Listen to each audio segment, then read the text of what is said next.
तो दोस्तों, आज के हमारे double diamond doctor Vijay Maurya, एक ऐसा नाम जिनसे मेरी मुलाकात हुई जब उनकी एमरल प्रमोशन थी। कहते हैं परिवार और परिवार के संस्कार एक आदमी के जीवन में उसकी कामयाबी में बहुत बड़ा रोल प्ले करते हैं। तो मेरी मुलाकात थी उनके बड़े भाई मिस्टर श्यामधर मौर्य से, एक ऐसे व्यक्ति जो मेरी नज़र में बहुत जिम्मेदार, बहुत रिस्पॉन्सिबल, बहुत सिंसियर, अपने लिए, अपने परिवार के लिए, अपनी टीम के लिए हर जगह 24 आवर्स, सातों दिन, साल के 365 दिन सपोर्ट के लिए तैयार खड़े हैं। मेरी छवि उनके बारे में ऐसे थी कि ये आदमी एक दिन बहुत तरक्की करेगा। और मैं श्यामधर जी के बारे में जानता था कि उन्होंने अपने पूरे परिवार को इस बिजनेस में ज्वाइन कराया है और सेफ शॉप बिजनेस की बदौलत वो अपने एक छोटे भाई को MBBS की पढ़ाई भी करा रहे हैं। और धीरे धीरे वक्त गुजरता चला गया और मुझे पता लगा कि श्यामधर जी का सपना था अपने परिवार से अपने छोटे भाई को डॉक्टर बनाना, MBBS डॉक्टर बनाना। तो एक दिन मुझे पता लगा श्यामधर जी के माध्यम से कि विजय डॉक्टर बन गया सर, उसकी डिग्री मिल गई। तो मैंने बोला कि अब अगर विजय डॉक्टर बन गया तो बिजनेस में भी करना जरूरी है। सर, बिजनेस में तो वो पहले दिन से ही था, बिजनेस में विजय पहले दिन से था और अपनी MBBS की पढ़ाई का पूरा खर्चा विजय ने पार्ट टाइम काम करते करते सेफ शॉप बिजनेस से ही निकाला है।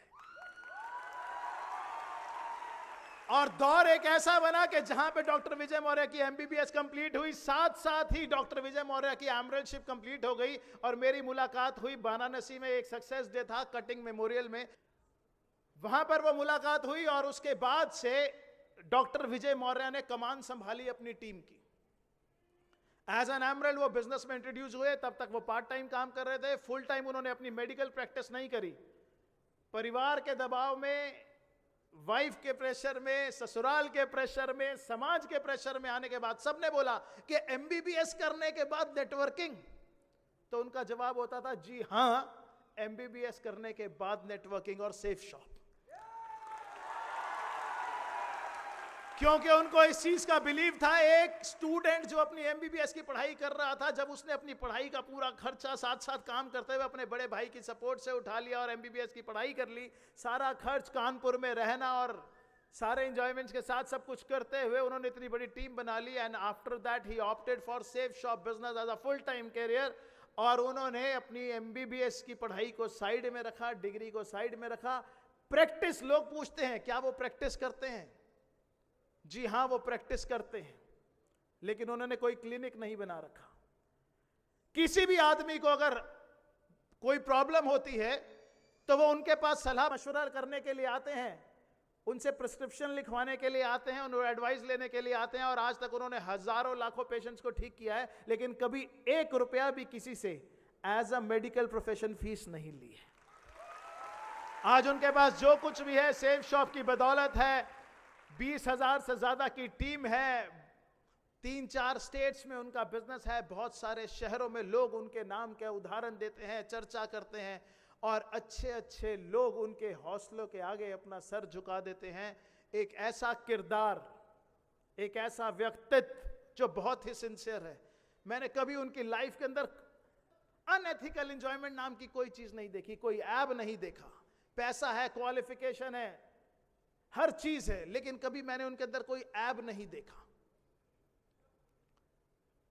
और अपनी टीम को लगातार सपोर्ट करते करते आज उन्होंने 20,000 से ज्यादा का नेटवर्क बना लिया। आज वो और उनकी वाइफ, उनके बच्चे, उनका परिवार सब हमारे बीच में अवेलेबल हैं।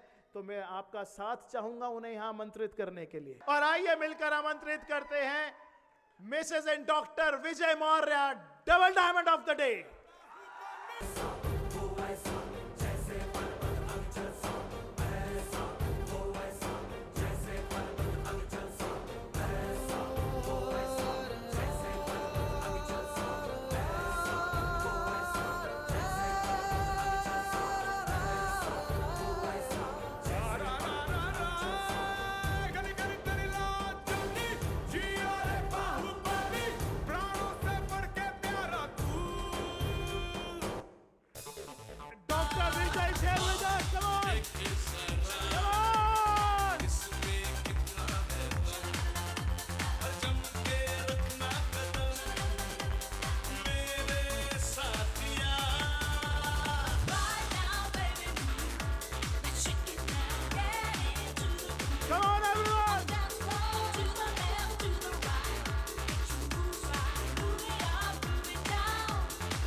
हुआ है आज पहली बार जो ऐसे मुस्कुराया हूँ, तुम्हें देखा तो जाना ये कि क्यों दुनिया में आया हूँ। ये जान लेकर के जा मेरी, तुम्हें जीने में आया हूँ। मैं तुमसे इश्क करने की इजाजत रब से लाया हूँ।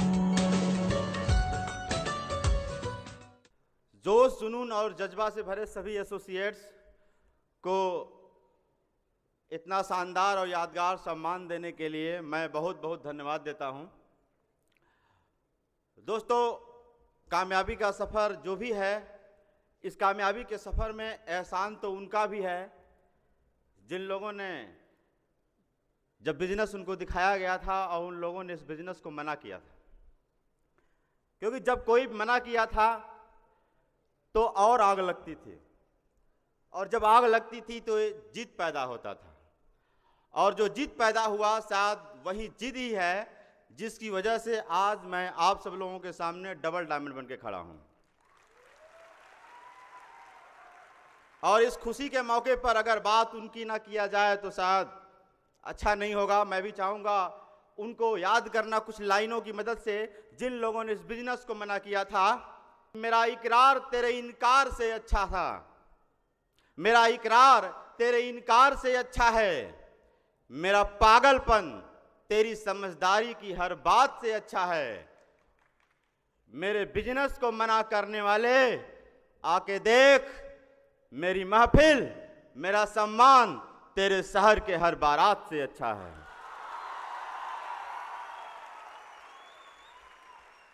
दोस्तों, कुछ लोग यहाँ पर साथ जिनसे मेरी पहली मुलाकात है, मैं first of all I would like to introduce myself. मैं कुछ नहीं, केवल सपनों और खुशियों का व्यापार करता हूँ।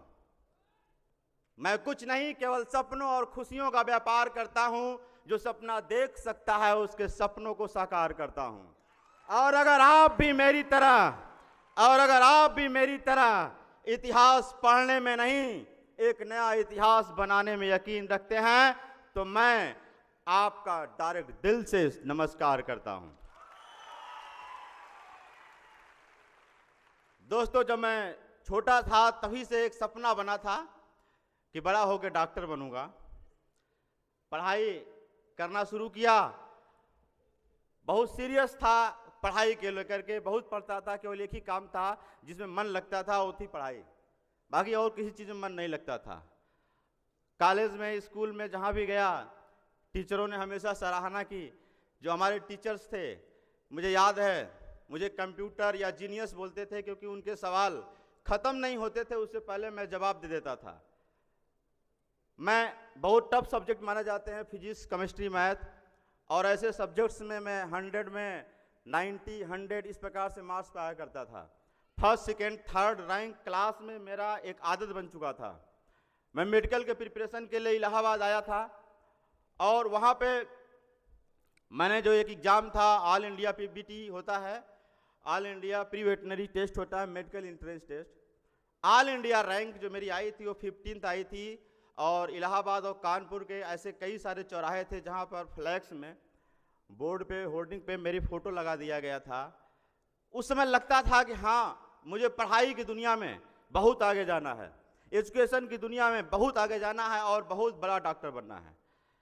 मैंने सन 2006 में CPMT क्वालिफाई किया। कंबाइंड प्री मेडिकल टेस्ट हमारे यूपी में होता है, और कानपुर में एक बहुत बेहतरीन कॉलेज है, गणेश शंकर विद्यार्थी मेमोरियल मेडिकल कॉलेज। मैंने वहाँ पे education as a MBBS student मैंने शुरू किया, और मैं वहाँ पे पढ़ाई कर रहा था। तभी से सपना बना लिया कि आगे चल के मुझे MS आर्थो करना है।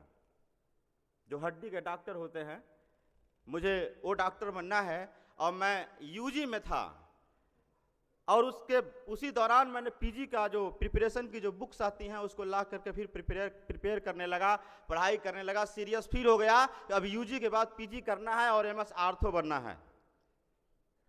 मैं शॉर्ट में बस इतना बताना चाहता हूँ दोस्तों, ये जो माइक है ना, इससे मेरा दूर दूर तक कोई नाता नहीं था। मैं इसके बारे में कभी सोचा भी नहीं था कि मेरे जो कलम का सिपाही था मैं, लेकिन आज मेरे सामने माइक आ गया है, क्योंकि ज़िंदगी में कुछ ऐसे मोड़ आ जाते हैं। मैं मेडिकल में पढ़ाई कर रहा था अपने कॉलेज में, तभी एक दिन फ़ोन आता है कि हमारे बड़े पिताजी एक्सपायर कर गए हैं, और मैं घर पे जाता हूँ। वहाँ पर एक नई बात की चर्चा थी, और एक नया बात क्या था कि मेरे बड़े भाई श्री श्यामधर मौर्य जी ने एक नया बिजनेस शुरू किया है। कई लोग घर में ही बुराई कर रहे थे कि इससे पहले कई कंपनियां ये तो फेल हो चुके हैं, इसके बाद फिर इन्होंने फिर से शुरू कर दिया। इस तरीके की उनकी बुराई घर में ही हो रही थी, और मैं सबकी बात सुन रहा था, कोई विरोध में था, कोई समर्थन में था, इस तरीके से बातें चल रही थी। तो मैंने सोचा कि अच्छा मैं भी चल के मीटिंग देखता हूँ कि आखिर है क्या चीज़ ये, और अगर अच्छा लगेगा, सही चीज़ लगेगा, तो मैं अपने बड़े भाई को बोलूँगा कि हाँ भैया करिए, बढ़िया चीज़ है करिए, और अगर खराब चीज़ लगे समझ में आएगा तो मैं मना कर दूंगा। मैं वहाँ पे गया था जज करने के लिए चीज़ सही है कि नहीं है। मैं मीटिंग में गया, वहाँ पे प्रेजेंटेशन हो रहा था, वहाँ पे सीनियर आए थे हमारे गाजीपुर से, उन्होंने बहुत अच्छा प्रेजेंटेशन किया। उसके बाद सबको बिठा करके बातचीत होने लगी, सबको समझा रहे थे, मैं सब सुन रहा था, देख रहा था। अचानक उनका ध्यान मेरे ऊपर आया। उन्होंने बोला कि डॉक्टर साहब अगर आप चाहें तो आप भी इसको पार्ट टाइम कर सकते हैं। उस समय दोस्तों मुझे थोड़ा सा, सबके अंदर होता है, पढ़ाई का थोड़ा सा ईगो था। मैंने मुस्कुराया, मुझे लगा कि ये मेरे लिए ऐसी बात क्यों बोल रहे, मैं तो यहाँ जज करने आया हूँ कि चीज़ सही है कि नहीं है। लेकिन जब उन्होंने बोला तो मैंने मुस्कुराया, और मैंने मज़ा लेने के लिए, ऐसे ही परेशान करने के लिए उनसे पूछ लिया कि सर मैं MBBS की पढ़ाई करता हूँ, मुझे बहुत बड़ा डॉक्टर बनना है, भला एक MBBS डॉक्टर को सेब साफ क्यों करना चाहिए। उन्होंने बोला कि यहाँ पर आपको बहुत पैसा मिलेगा। मैंने बोला कि सर मेडिकल के जो डॉक्टर होते हैं उनके पास पैसे की कमी नहीं होती है, वो भी बहुत पैसा कमाते हैं। उन्होंने बोला यहाँ पे बहुत सम्मान मिलेगा। मैंने बोला कि सर हमारे यहाँ पे मेडिकल में अगर कोई बंदा किसी का इलाज कर देता है तो लोग उसको धरती का भगवान बोलते हैं और उसकी बड़ी इज्जत करते हैं। डॉक्टर का भी बहुत इज्जत होता है, बहुत सम्मान होता है। उन्होंने बोला यहाँ पे पर्सनालिटी डेवलपमेंट होता है। मैंने कहा सर हमारे मेडिकल कॉलेज में रैगिंग होती है और उसमें अच्छों की पर्सनालिटी सही कर दी जाती है। वो जो कुछ भी बोल रहे थे, मैं अपने ज्ञान से, या ईगो कह सकते हैं आप, अपने ईगो से उनकी हर बात को मैं काट दे रहा था। वो निराश हो गए, हताश हो गए। फिर उन्होंने लास्ट में बोला डॉक्टर साहब मैं आपसे एक सवाल पूछना चाहता। मैंने कहा पूछिए। उन्होंने बोला मैं मानता हूं कि आप अगर डॉक्टर बन जाओगे बहुत पैसा कमाओगे। मैंने कहा हाँ इसमें कोई शक नहीं है, करोड़ों रुपया आप सालाना कमा सकते हो। मैंने कहा हाँ 1 करोड़ 2 करोड़ 3 करोड़ 4 करोड़ कुछ भी डॉक्टर कमा सकता है। उन्होंने बोला भगवान न करे ऐसा, भगवान न करे ऐसा हो, लेकिन फिर भी दुनिया में कुछ भी हो सकता है। अगर किसी बीमारी की वजह से या एक्सीडेंट की वजह से आप दुनिया से एकाएक चला जाते हैं तो अगले साल, जिस साल आपकी डेथ होगी उसके अगले साल आपके परिवार को कितना पैसा जाएगा। मैंने बोला अरे यार जब मैं दुनिया में नहीं रहूँगा, मैंने बोला मैं दुनिया में नहीं रहूँगा तो फिर मेरे परिवार को पैसा क्यों जाएगा। उन्होंने बोला उसके अगले साल कितना पैसा जाएगा आपके परिवार को। मैंने बोला अरे जब मैं दुनिया में नहीं रहूँगा तो मेरे परिवार को पैसा क्यों जाएगा। उन्होंने बोला उसके अगले साल कितना पैसा जाएगा आपके परिवार को। मैं भी खींच गया। मैंने बोला अरे भाई क्या मरने के बाद भी कोई पैसा पाता है क्या। उन्होंने बोला हाँ, सेब साफ एक ऐसा बिजनेस है जहां पे मरने के बाद भी लोगों को पैसा मिल रहा है। मैंने बोला कि ये कैसे हो गया। उन्होंने बताया कि हमारे गाजीपुर में एक स्वर्गीय श्री श्यामचंद्र बिंद जी हैं जिनके मरने के बाद आज उनके परिवार को पैसे जाते हैं। जब मैंने बात सुना तो मेरे अंदर एक अजीब सा जैसे बिजली दौड़ती है कि ऐसा कैसे हो सकता है कि मरने के बाद भी परिवार को पैसे जाते हैं। विश्वास नहीं हुआ, लेकिन मेरे दिमाग में एक बात उस समय एहसास हुआ। भगवान ने सोचने समझने की क्षमता दिया था और उस पॉइंट पे, उस मोमेंट पे मुझे एक बात एहसास हुआ कि जिस ज्ञान का मैं घमंड करता हूँ, बहुत सारे लोग इस दुनिया में होते हैं जो थोड़ा सा स्कूल में कॉलेज में बढ़िया कुछ कर जाते हैं, थोड़ा सा डिग्री ले लेते हैं, एजुकेशन ले लेते हैं, तो उनके अंदर एक घमंड हो जाता है, ज्ञान का घमंड हो जाता है। मेरे अंदर ये बात पहली बार महसूस हुआ कि अगर जिस बात को लेकर, जिस ज्ञान को लेकर के, मैं जिस कॉन्फिडेंस को लेकर मैं आज घमंड कर रहा हूं, मैं जिस दिन दुनिया में नहीं रहूंगा वो परिवार के लिए, वो मेरी डिग्री मिट्टी हो जाएगी। अगर कोई, मैं दुनिया से चला जाऊंगा और कोई मेरे परिवार को मेरी डिग्री दे दे, बोले कि किस काम की है, तो लोग बोलेंगे किसी काम की नहीं है।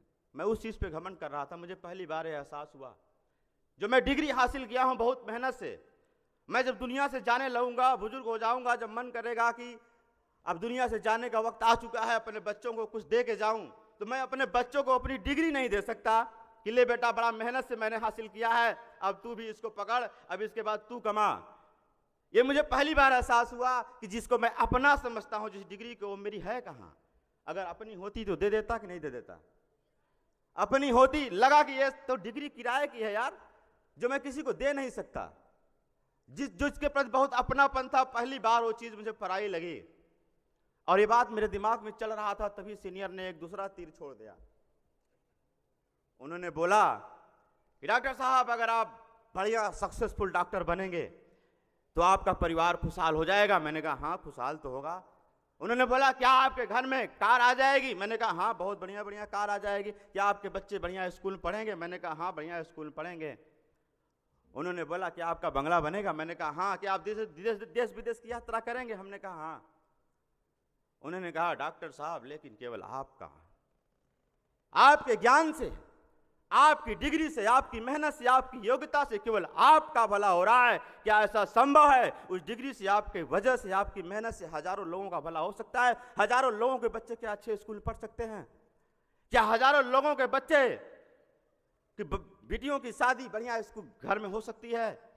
क्या हजारों लोग बढ़िया परिवार में कार आ सकती है? मैंने कहा अरे यार, मैंने मेहनत किया है तो मैं मेरा परिवार खुशहाल होगा ना। बोला नहीं डॉक्टर साहब, अगर शेफ साहब में आप डायमंड बन जाओ, अगर शेफ साहब में आप डायमंड की डिग्री ले लो, तो आपकी मेहनत से, आपकी योग्यता से, आपके इस हुनर से, आपके ज्ञान से, एक नहीं, केवल आपका नहीं, हजारों लाखों घरों में कारें जा सकती हैं। हजारों लाखों घरों में बेटियों की बढ़िया शादी हो सकती है। हजारों लोगों का बंगला बना सकते हैं आप अपनी योग्यता से। मुझे पहली बार ऐसा लगा कि यार, मेरी योग्यता जो है, क्या केवल मैं इसके अपना भला करूं? नहीं, मुझे दूसरों के लिए भी कुछ काम करना चाहिए। मेरी योग्यता इतनी छोटी नहीं है। मैंने मेहनत जरूर किया है, लेकिन मेरा इतना छोटा नहीं है कि मैं केवल अपना काम कर पाऊं, मैं अपना घर बना पाऊं, दूसरों का घर ना बना पाऊं। मेरे पास कोई जवाब नहीं था। मैंने सीनियर से बोला कि सर, मैं बस एक चीज जानना चाहता हूं इस समय, बस इतना बता दीजिए कि जल्दी से जल्दी शेफ साहब में डायमंड कैसे बनते हैं। मुझे डायमंड बनना है। दोस्तों, एक वो दिन था और एक आज का दिन है। एक वो दिन था, एक आज का दिन है। 25,000 लोगों का नेटवर्क बना के आया हूं, 2 डायमंड लेकर के आया हूं आज इस बिजनेस में, और खुद डबल डायमंड बन के आया हूं। मैंने बहुत पैसा कमाया शेफ साहब से, इस बात की खुशी तो है, लेकिन सबसे बड़ी खुशी इस बात की है कि जो डायमंड हमारे टीम में 2 हुए हैं, उनके भी घर में 50 लाख रुपया जा चुका है। उनकी भी वाइफ मोटरसाइकिल पे धूप में नहीं चलती हैं, कार से चलती हैं। इस बात की ज़्यादा खुशी है। आज 35 से ज़्यादा लोग हमारी टीम में आज ऐसे घर हैं जहां पे कारें आ चुकी हैं। इस बात की बहुत तसल्ली है कि डॉक्टर होता तो केवल बीमारी ठीक करता, लेकिन शेफ साहब में डायमंड उन लोगों की जिंदगियां ठीक कर रहा हूं। क्या मुझे जिंदगी ठीक करना चाहिए? लोगों की जिंदगियां ठीक करना चाहिए। लेकिन दोस्तों, ये शुरुआत में लोग जो विश्वास किए थे, मैं उनकी बात कर रहा हूं, वो डायमंड हो गए हैं। लेकिन ऐसा नहीं है कि शुरुआत में केवल उनको बताया गया था, बहुत सारे लोगों को बताया गया था। मुझे याद है, मेरा एक मित्र था, अभी भी है, वो जॉब में था। मैंने उसको बताया, उसको समझाया था, लेकिन उसने ये बात, एक डायलॉग मार दिया कि मुझे नेटवर्किंग पसंद नहीं है। उसने बोला ये कोई काम है, मुझे नेटवर्किंग नहीं पसंद है, और उसने इस बिजनेस को मना कर दिया। और जब मैं काम करता था, मेरे बारे में हाल चाल लेता रहता था और मेरा मजाक भी उड़ाता था, बहुत मजाक उड़ाया है। एक दिन अभी 2-4 महीने पहले की बात है, वो हमारे बनारस में मैं रहता हूँ, और वहाँ पर वो आया और बोला कि विजय आपसे मिलना चाहते हैं।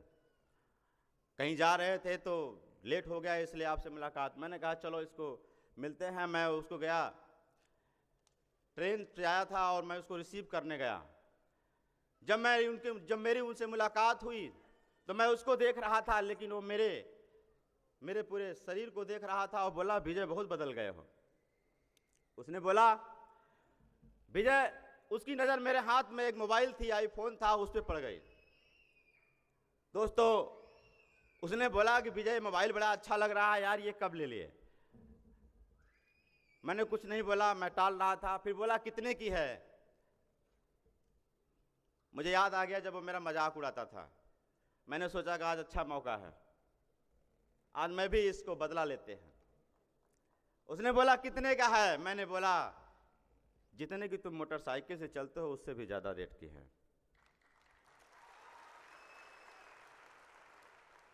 मेरी गाड़ी में बैठा, फिर एकाएक उसको ध्यान आया, अरे विजय तुम्हारे पास तो कोई दूसरी गाड़ी थी ना, इंडिगो गाड़ी थी, इतना जल्दी ये बड़ी वाली गाड़ी क्रेटा कैसे ले लिया? कितने की है? इतना जल्दी कैसे हो गया? मैंने बोला इतना जल्दी केवल एक चीज से होता है जो तुम पसंद नहीं करते, और उसका नाम है नेटवर्किंग। नेटवर्किंग से ही ऐसा हो सकता है, नेटवर्किंग के काम से ऐसा हो सकता है। उसके चेहरे उड़ गए। मैं उसको अपने घर पे ले गया, अपने फ्लैट पे ले गया, और वहाँ पर जब फ्लैट देखा तो अच्छा लगा। उसको बोला कि विजय कितना किराया देते हो इसका? मैंने सोचा कि अगर अभी तो आधा मर चुका है, अगर पूरा बता देंगे तो शायद बेहोश हो जाए। मैंने बोला पहले नीलम को कि पहले इसको पानी वानी पिलाओ, ठंडा ठंडा पिलाओ, इसको थोड़ा सा दिमाग सही हो जाए तब बात करते हैं। उसके बाद फिर जैसे ही वो पानी पिया फिर बोला वो, क्योंकि लोगों के अंदर जलन होती है, मुझसे बहुत जलता था। वो सवाल नहीं पूछ रहा था, उसके अंदर की बेचैनी थी। वो बोला, मेरा मित्र बोला कितने का है विजय, कितना किराया देते हो? मैंने बोला देख, अभी कुछ दिन पहले मैं ये जो सामने बैठी हैं हमारी वाइफ, यही इसकी मालकिन है, और इन्हीं से पूछ लो मुझसे कितना किराया लेते हैं। वो मुंह में मीठा लिया था, ना अंदर जा रहा था ना बाहर जा रहा था, किसी तरीके से निगल लिया। और जानते हैं उसने किराया नहीं पूछा कितना, रेंट नहीं पूछा कितना लगता है, उसने क्या पूछा, ये बता कि सेफ शॉप में इस समय ज्वाइनिंग कितने की होती है। बात केवल मेरे मित्र की नहीं है दोस्त, बहुत सारे ऐसे लोग मिलते हैं, हमें भी मिले थे और आपको भी मिलते हैं, जो ये डायलॉग मारते हैं कि मुझे नेटवर्किंग नहीं पसंद है। उनको पता नहीं है कि नेटवर्किंग क्या चीज है। अगर नेटवर्किंग को स्वीकार करना छोड़ दें तो जीना हराम हो जाएगा। जिस मोबाइल का यूज करते हैं, क्या वो मोबाइल की कंपनी नेटवर्किंग करती है कि नहीं करती है? घर में जो टीवी चलाते हैं, क्या टीवी का मालिक जो टीवी बेचता है क्या नेटवर्किंग करता है कि नहीं करता है? जो एलपीजी गैस घर में जिसपे खाना बनता है, क्या उसका जो ओनर है वो नेटवर्किंग करता है कि नहीं करता है? घर में जो टीवी लगा है, घर में जो एसी लगा है, घर में जो फ्रिज लगा है, क्या उसका मालिक नेटवर्किंग करता है कि नहीं करता है? क्या जिस मोटरसाइकिल से चलते हैं, हीरो होंडा बजाज, बहुत सारी मोटरसाइकिलियां हैं, मोटरसाइकिल्स हैं, बाइक्स हैं, क्या जो उसका मालिक है वो नेटवर्किंग करता है कि नहीं करता है? नेटवर्किंग को अगर अस्वीकार कर दिया जाए तो क्या कोई जी सकता है क्या? फिर भी ना समझ लोग बोलते हैं कि हमें को नेटवर्किंग नहीं पसंद है। दोस्तों, मैं आपको एक सवाल पूछना चाहता हूं, आपने कोई बंदर और मदारी का खेल देखा है? क्या होता है, हम लोग जो छोटे थे तो गांव में आता था मदारी, बंदर लेके आता था, डमरू बजाता था, पूरा बंदर नाचते थे, बंदरियां नाचते थे, सारे लोग नाचते थे, और गेम खत्म होता था, वो चद्दर बिछाता था, लोग उससे पैसा फेंकते थे, कुछ जो भी चीज समझ में आता था दे देते थे। उसके बाद लोग बोलते थे गेम खत्म हो गया, अब चला जाए। लेकिन दोस्तों, मैं आपसे बताना चाहता हूं आज यहां पे कि गेम खत्म नहीं हुआ, उसी समय तो गेम शुरू होता है। ये सबको नहीं समझ में आता। जब सब लोग पैसा फेंक के चले जाते हैं, उसके बाद उस पैसे को बटोरा जाता है। ये बात बहुत ध्यान देने वाली बात है दोस्त, कि उस पैसे को बटोरता कौन है? बंदर की मदारी। बटोरता कौन है? मैं इधर वालों से पूछना चाहता हूं, उसको बटोरता कौन है और नाचा कौन था? पीछे ऊपर वाले बताओ भाई, कौन उसको बटोरता है और नाचा कौन था? और बंदर को क्या मिलता है? मिलता है बंदर को इतना ही मिलता है, बंदर को इतना ही मिलता है कि इसका पेट चलता रहे और ये नाचता रहे, क्योंकि ये नाचता रहेगा तो मदारी पैसा बटोरता रहेगा। बात ये समझ में आए ना आए, ताली बजाई, लेकिन आपको समझना है बात को, बात समझने वाली है। कहीं ऐसा तो नहीं है कि आपके घर के लोग, आपके रिश्तेदारी के लोग, आपके फ्रेंड सर्किल के लोग कहीं बंदर बन के कहीं डांस तो नहीं कर रहे हैं? कहीं ऐसा तो नहीं है कि उनकी मेहनत से पूरी कंपनी चल रही हो? हाँ, चलती है। जितनी भी मार्केट में बड़ी बड़ी कंपनियां चल रही हैं, सब मदारी का काम करती हैं, डमरू नहीं बजाती, लेकिन काम वही है। पूरी कंपनी चल रही है कर्मचारियों के दम पे। पूरा गरीब आदमी मेहनत करके 8 घंटा, 10 घंटा, 12 घंटा कंपनी चला रहा है, लेकिन पूरा पैसा बटोरता कौन है? कंपनी का मालिक। कौन बटोरता है? कंपनी का मालिक। देश विदेश किसके बच्चे घूमने जाते हैं? कंपनी के मालिक के। गरीब आदमी के देश बच्चों से कोई लेना देना नहीं। देश विदेश के हवाई जहाज से कौन घूमने जाता है? कंपनी के मालिक के बच्चे जाते हैं। बढ़िया घर में किसके बेटियों की शादी होती है? कंपनी के मालिक की होती है। गरीब आदमी तो ऐसे तैसे जुगाड़ करके शादी करता है, जिसकी वजह से कंपनियां चल रही हैं। लेकिन उनको मिलता कितना है? इतना ही मिलता है जिसको बोलते हैं सैलरी, इतना ही मिलता है जिसको बोलते हैं तनख्वाह। मतलब तन की ख्वाहिश पूरी करता रहा। तन की ख्वाहिश मतलब पेट भर ले और कपड़ा पहन ले, तनख्वाह मिलता है। तन चलता रहेगा, ये आके यहाँ पे फैक्ट्री में काम करता रहेगा, बाकी पैसा पूरा कौन बटोर के लेके जाता है? सवाल मेरा आपसे है कि आप दुनिया की बात छोड़ दीजिए, आप बताइए कैसी जिंदगी जीना चाहते हो? बंदर वाली कि मदारी वाली? तो मेरी एक बात याद रखना, अगर बनना नहीं चाहते हो इस दुनिया में बंदर, अगर बनना नहीं चाहते हो इस दुनिया में बंदर और अपने हाथों से लिखना चाहते हो अपना मुकद्दर, तो मेरी बात घुसा लेना अपने दिल के अंदर। जो नेटवर्किंग को पसंद करता है वही बनेगा अब सिकंदर।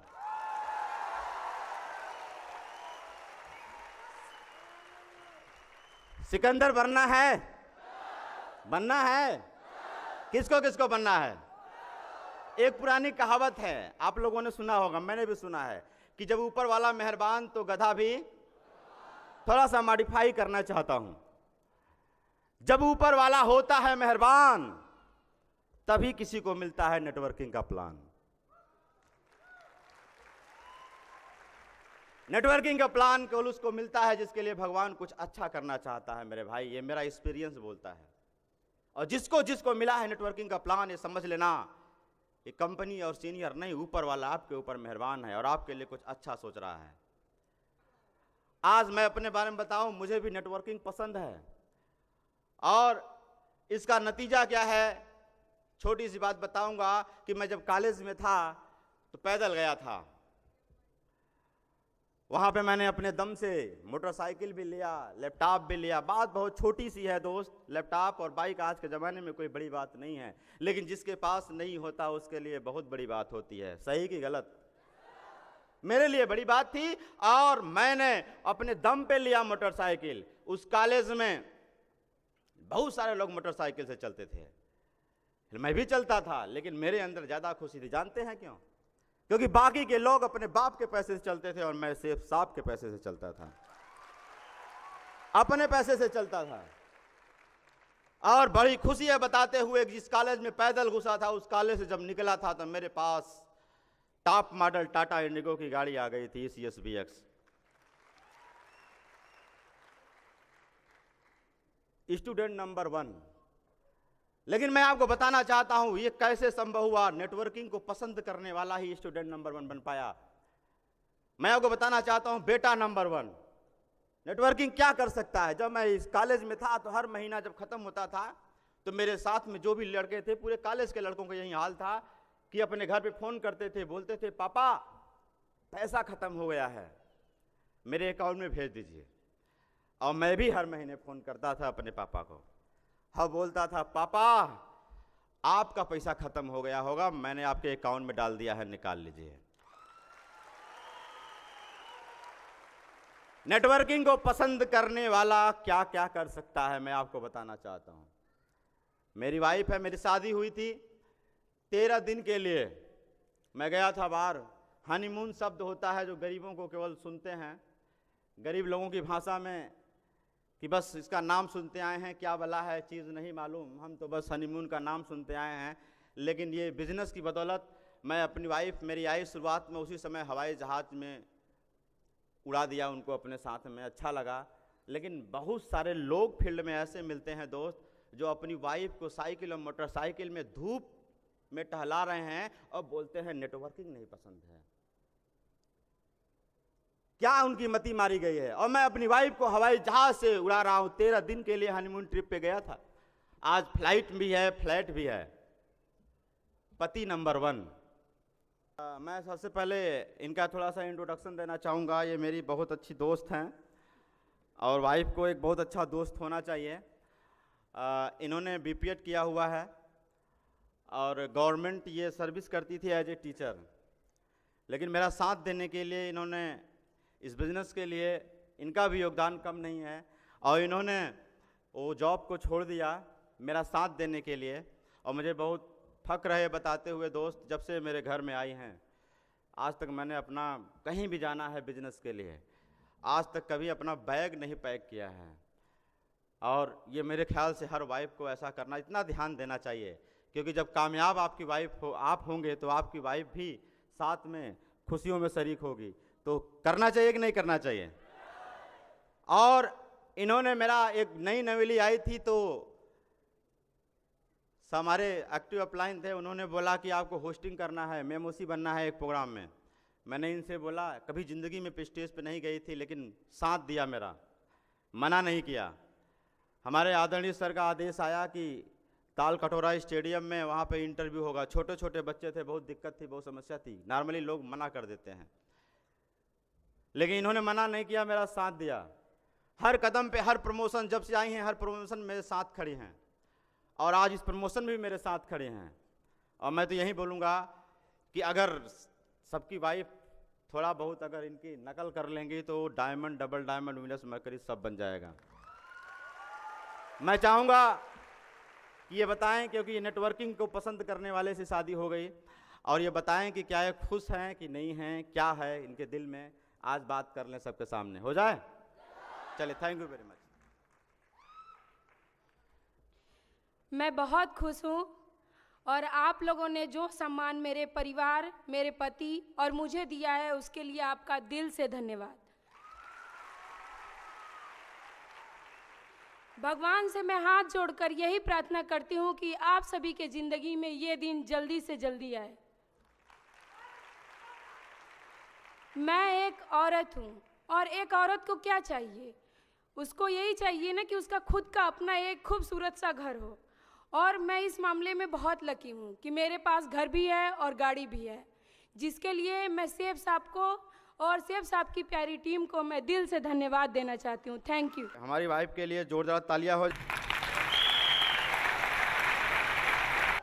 ऐसे बहुत सारे लोग होंगे जिनकी उम्र बहुत ज़्यादा हो गई होगी, अपनी वाइफ को अभी शायद फ्लाइट में न उड़ाए हों, लेकिन कोई देर नहीं हुआ है, सेफ साहब में आ जाइए। उम्र कोई भी होगा, जिस दिन अपनी वाइफ को फ्लाइट में बैठा के उड़ा के घुमा दोगे ना, वो भी सोचेगी कि हाँ, जिससे शादी किया हूँ कुछ दम है उसमें, मर्द है। केवल बुराई करने से काम नहीं होगा। केवल बुराई करने से क्या होगा? काम होगा क्या? केवल बुराई करने से काम नहीं होगा, काम करने से काम होगा। मेरी बिटिया जिस स्कूल में पढ़ने जाती है, जब भी मैं खाली होता हूँ उसको छोड़ने जाता हूँ, बहुत खुशी है बताते हुए ये कि जिस स्कूल में उतरती है तो अपने स्कूल में उतरती है तो 16 लाख की टॉप मॉडल गाड़ी से उतरती है। बाप नंबर 1। मेरे 2 बच्चे हैं और 2 गाड़ी। अभी उनसे पूछ लेना, कार की स्पेलिंग नहीं बता पाएंगे, लेकिन उनके जानने से पहले, समझने से पहले मैं कार खड़ा कर दिया हूँ घर में 2। ये है नेटवर्किंग को पसंद करने का नतीजा। एक दिन मुझे एक फेलियर मिले, उन्होंने बोला कि बहुत बहुत बड़ी बड़ी बातें बोलते हो आप लोग नेटवर्किंग के बारे में। मैंने कई बार नेटवर्किंग कंपनियां किया, लेकिन कुछ नहीं हुआ। मैंने बोला मेरा तो हो रहा है। उन्होंने बोला किस्मत से हो रहा होगा, किसी किसी का हो जाता है। मैंने बोला देखिए, किस्मत और कीमत 2 शब्द होता है। अपने हाथ से लिखना कभी व्हाइट बोर्ड पे या ब्लैक बोर्ड पे, किस्मत लिखना, उसके बीच में जो आधा स है ना, वो स नहीं है, आधा स नहीं है, वो वही शत्रु है। उसको जिस दिन मिटा दोगे और कीमत पे आ जाओगे, दुनिया में जो भी आदमी कामयाब हुआ है किस्मत से नहीं हुआ है, कीमत चुकाने से कामयाब हुआ। असली सत्य यही है। और आप भी कामयाब होंगे तो किस्मत से नहीं होंगे। क्या चुकाना पड़ेगा? क्या चुकाना पड़ेगा? कीमत चुकाना पड़ेगा। एक पुराना मंदिर था, वहां पर लोग, बहुत फेमस मंदिर था, वहां पर लोग हजारों लाखों साल से आते थे, वहां पर मन्नत मानते थे, वहां पर माथा टेकते थे। एक दिन रात था और वहां पे आंधी पानी आ रहा था, वहां पे मंदिर में कोई था नहीं। तो वहां पर जो मूर्ति का पत्थर था और जो सीढ़ी का पत्थर था, दोनों आपस में बातचीत शुरू कर दिए। सीढ़ी का पत्थर बोला, यार मुझे एक बात समझ में नहीं आ रही है। उसने बोला, मूर्ति वाले ने, क्या क्या क्या हो गया? बोला, मेरे एक बात समझ में नहीं आ रही, आज हजारों साल से मैं सोच रहा हूं लेकिन एक बात समझ में नहीं आ रही है। बोला, क्या हो गया भाई?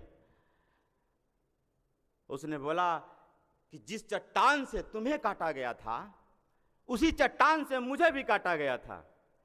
जिस गाड़ी से तुम्हें लाया गया था उसी गाड़ी से मुझे भी लाया गया था। जिस मिस्त्री ने तुमको काटा था उसी मिस्त्री ने मुझको भी काटा था। लेकिन मेरी एक बात समझ में नहीं आ रही है कि लोग आते हैं, मुझे पैरों से कुचल के जाते हैं, मेरे ऊपर पैर रख के जाते हैं, लेकिन तेरे ऊपर सर लगाते हैं, तेरी पूजा करते हैं। मेरी समझ में नहीं आ रहा है कि डिफरेंस क्या है, अंतर क्या है। मूर्ति वाला पत्थर मुस्कुराया, बोला कि दोस्त, ये बात तो सही है कि जिस चट्टान से तुम्हें लाया गया था उसी चट्टान से मुझे भी लाया गया था। ये बात तो सही है कि जिस मिस्त्री ने तुम्हें काटा था उसी ने मुझे भी काटा था, लेकिन एक अंतर है, तुम्हें तो सीधा सीधा काट के लगा दिया गया, लेकिन जब मुझे लगाना था ना तो मिस्त्री ने हथौड़ा और छेनी से मेरे शरीर के हर एक, ऊपर सर पे, आंख में, नाक में, कान में, चेस्ट, हर पूरे शरीर में हर जगह उसने चोट किया था। मेरे शरीर का ऐसा कोई अंग नहीं है जहां पर मुझको दर्द न हुआ हो। और जितना मैंने चोट खाया है ना, जितना मैंने दर्द सहा है, अगर उतना चोट तुमको भी मिला होता, अगर उतना दर्द तुमको भी मिला होता, तो आज तू मेरे बगल में खड़ा होता और तुझे लोग पैरों से नहीं कुचलते, तुझे भी दुनिया नमन करती, तेरी भी पूजा होती। दोस्तों, सेफ साफ बिजनेस में लोग आते हैं, थोड़ा सा उनको जब भगवान ऊपर वाला हथौड़ा मारता है तो कहते हैं कि काम खराब है, बोलते हैं कंपनी खराब है, और दूसरी कंपनी में भी चले जाते हैं कई लोग। क्यों चले जाते हैं? क्योंकि ऊपर वाला उनके ऊपर हथौड़ा मारना शुरू करता है। क्योंकि पूजा किसकी होगी? जो हथौड़ा को सह लेगा। किसकी पूजा होगी? और कई लोगों को जब सेफ साफ बिजनेस में आते हैं और हथौड़ा शुरू होता है ना, तो भाग जाते हैं, बंद हो जाते हैं, दूसरी कंपनी में चले जाते हैं, और दूसरी कंपनी में जाके सोचते हैं हाँ सक्सेस हो जाएंगे। यार कंपनी बदल लिए, क्या भगवान बदल पाओगे क्या? भगवान की तो आदत वहीं रहेगी। कौन सी आदत? हथौड़ा मारेंगे। सम्मान से पहले, तरक्की से पहले आपकी जिंदगी में बहुत सारे हथौड़े पड़ेंगे। सिर्फ आप बिजनेस में आप आओगे, ये बात मेरी याद रखना, सिर्फ आप बिजनेस में आप आओगे, जिसको सोचोगे ये तो मेरा बहुत सगा है, ये तो मेरा बड़ा संबंधी है, बहुत जल्दी मैं एक बात बोल दूंगा मैं ज्वाइन कर जाएगा, वो ज्वाइन नहीं करेगा। मतलब भगवान ने पहला हथौड़ा मारा है। जिसको सोचोगे ये काम करेगा, बहुत बढ़िया काम करेगा, जिसको सोचोगे ये बहुत बढ़िया काम करेगा, वो आदमी काम नहीं करेगा। भगवान ने दूसरा हथौड़ा मारा। ऐसा होता रहेगा। जिस डाउन लाइन को बहुत परवरिश करके, बहुत तकलीफ सह करके, बहुत त्याग करके बहुत कामयाब करोगे, हो सकता है वहीं डाउन लाइन आपकी बुराई शुरू कर दे, हो सकता है वहीं डाउन लाइन आपका साथ छोड़ के चली जाए। भगवान ऐसा भी हथौड़ा मारेगा। हो सकता है कि जिस अपलाइन को आप अपने माँ बाप से ज्यादा मानते हो सकता है जिस अपलाइन को आप भगवान से ज्यादा इज्जत देते हो, वो अपलाइन आपकी तरक्की देखकर आपसे जलने लगे, आपके रास्ते का रोड़ा बन जाए। भगवान ऐसा भी हथौड़ा मार सकता है। लेकिन दोस्तों एक बात याद रखना, भगवान से बोल देना कि भगवान तुझे जितना हथौड़ा मारना है मार लो, जितना मारना है मार लो, मारते मारते थक जाओ, लेकिन डायमंड जरूर बनूंगा, डायमंड जरूर बनूंगा। क्या लगता है मुझे हथौड़ा नहीं मिला होगा क्या? मुझे भी हथौड़ा मिला है, बहुत दर्द है, अभी भी दर्द बाकी है, थोड़ा सा दर्द कर रहा है। और जो जो हथौड़ा सहेगा उसकी तरक्की होगी। क्या आप सब लोग भगवान जब हथौड़ा मारेंगे तो मैदान में टिके रहोगे कि भाग जाओगे? कंपनी बदल दोगे क्या? क्योंकि हर जगह भगवान हथौड़ा मारेगा। मैं यहां पर आपसे पूछना चाहता हूं, कितने लोग ऐसे हैं जो डायमंड बनना चाहते हैं?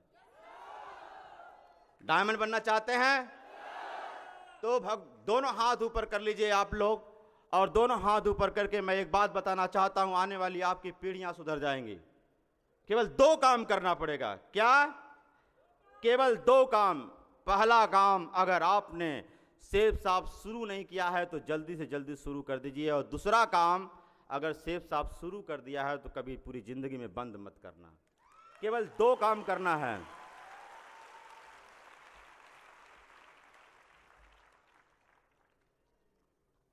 बस एक छोटा सा वादा करके जाऊंगा, 2020 से पहले वीनस बनकर दिखाऊंगा, और अगली बार क्रेटा से नहीं दोस्तों, 60 लाख की रेंज रोवर डिस्कवरी से आऊंगा।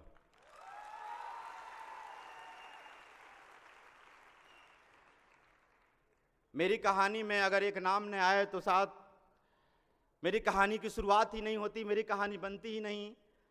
और वो नाम है मेरे सगे बड़े भाई मिस्टर श्यामधन मौर्य जी का। मैं चाहूंगा उनके लिए जोरदार ताली हो जाए।